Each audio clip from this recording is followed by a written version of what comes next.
era masa kini, di sisi timur bumi ini, manusia tak kalah hebatnya dalam membangun monumen kebesaran. Adalah negeri tirai bambu Cina yang terus melakukan serangkaian proyek ambisius yang besar-besaran.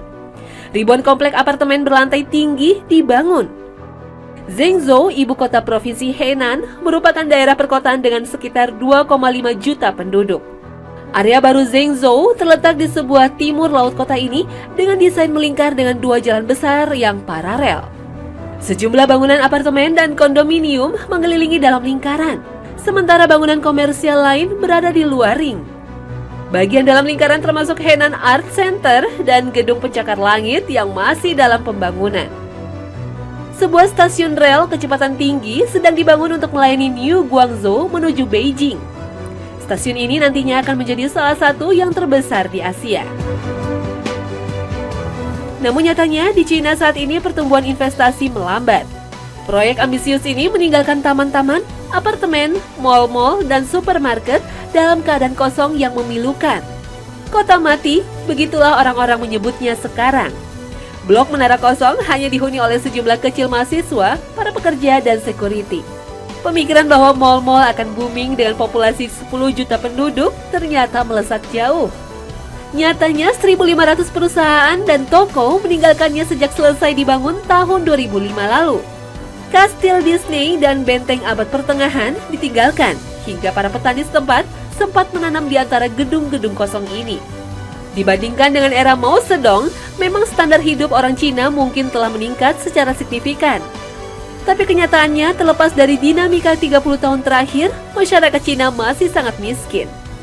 Dalam buku The Next Decade, George Friedman menyebutkan 440 juta orang Cina hidup dalam kondisi yang sebanding dengan kemiskinan di sub-Sahara Afrika. Bagaimana mungkin warga miskin ini mampu membeli apartemen dan kondominium mewah di Zhengzhou?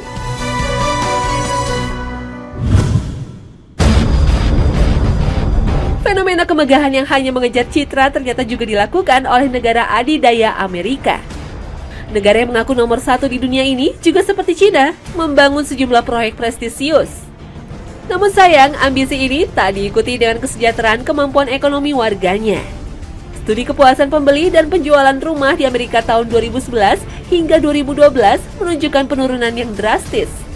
Krisis finansial global yang meluluhlantahkan sendi-sendi perekonomian Amerika membuat harga properti jatuh bahkan lebih rendah dari harga properti di Indonesia. Kebangkrutan Amerika ini menurut Profesor Michael Sabino dari St. John's University adalah akibat sistem dan ideologi yang rusak dan tamak. Mereka mendapat tulah atau akibat dari kerakusan sendiri yang sangat berlebihan dalam mencari untung.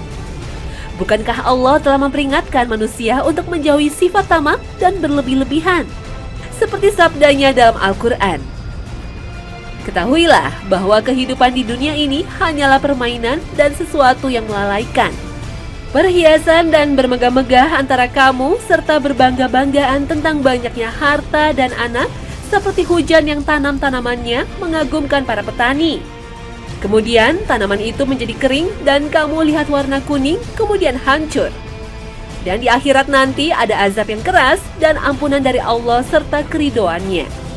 Dan kehidupan ini tidak lain hanyalah kesenangan yang menipu. Al-Quran Surat Al-Hadid ayat 20.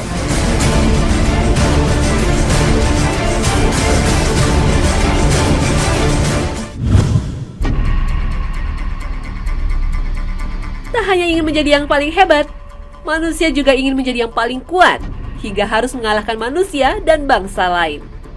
Penemuan-penemuan di bidang ilmu pengetahuan dan teknologi yang mestinya bisa menjadi alat memajukan peradaban umat, justru disalahgunakan menjadi penghancuran bangsa lain. Tahun 1905, Albert Einstein merumuskan dalam teori relativitas khusus bahwa massa dapat dianggap sebagai bentuk lain dari energi. Menurut Einstein, jika kita bisa mengubah massa menjadi energi, akan mungkin untuk membebaskan sejumlah besar energi.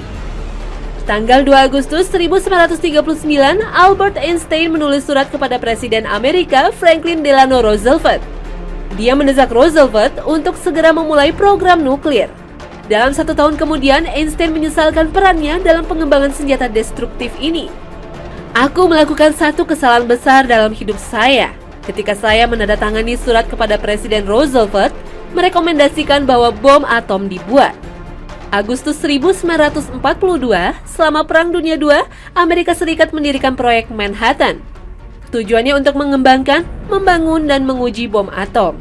Banyak ilmuwan Amerika terkemuka, termasuk fisikawan Enrico Fermi dan Robert Oppenheimer, termasuk ahli kimia Harold Urey.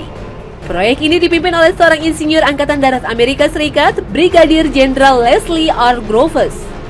Tanggal 16 Juli 1945, bom atom pertama atau A-bomb diuji di Alam Gordo, New Mexico.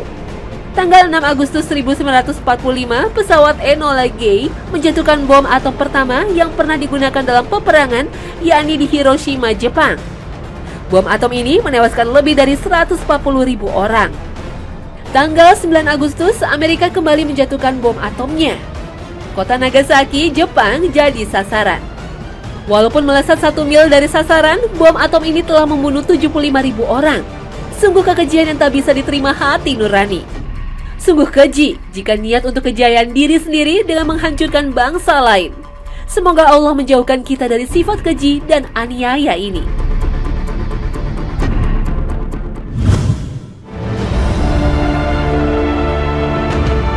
Manusia memang sejatinya memiliki nafsu ingin bermegah-megahan. Apalagi jika dirinya mempunyai kemampuan untuk memfasilitasi nafsunya.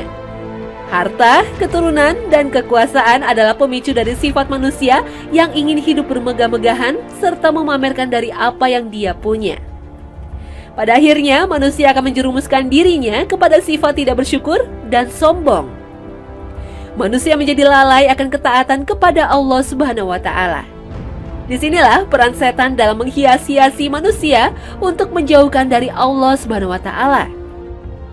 Padahal sesungguhnya harta, kekuasaan, dan hidup bermegah-megahan tidak akan dibawa ketika manusia berada di akhirat.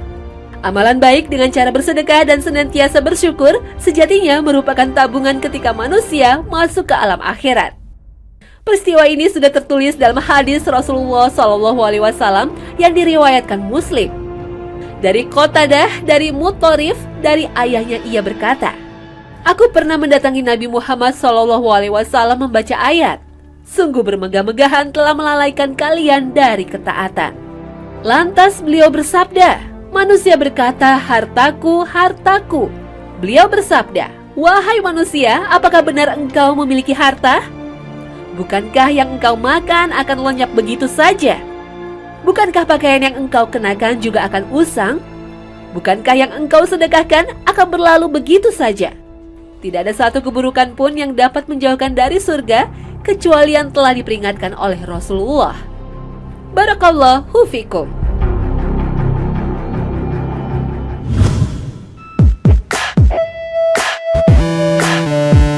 Nah pemirsa setia Hasanah, berakhir sudah kebersamaan kita pagi ini.